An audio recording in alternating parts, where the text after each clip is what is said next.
Ну, хорошая игра была, Динамо достаточно закрытая команда. Поэтому мы играли с позиции силы, я думаю, что мы на победу наиграли и не дали сопернику никаких шансов, практически никаких шансов у наших ворот. Мы должны были выигрывать более крупным счетом. Мы доминировали на поле, мы играли лучше, мы были сильно лучше, чем соперник, как получилось. Игорь Николаевич, вопрос такой. На днях Федерация выписала вам штраф. Хотелось бы узнать, за что. Вообще Федерация, я опять же комментирую, может быть, еще она выпишет штраф, вообще ни за что.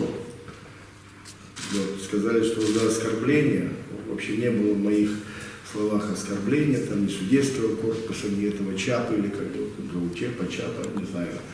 Вот, поэтому понять мне тяжело.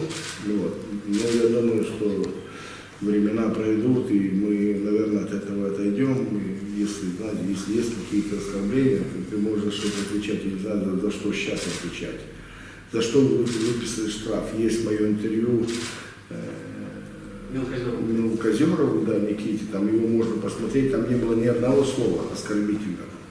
Ни одного слова. Меня спросили, как вы оцените действие. Я его могу и сейчас оценить, как дилетант, или как человек, который просто говорит, что есть ошибки, которые влияют на судьбу матча, результативные. Меня за это взяли, штрафовали. Что сейчас, давай выпишут, что ли? Да, поэтому пусть федерация, она разберется в себе, и люди, которые сидят в КДК, пусть они в себе разберутся. Где оскорбления, конечно, я буду там, не знаю, писать какой-то протест или что. Писать-то некому. В этой федерации писать некому.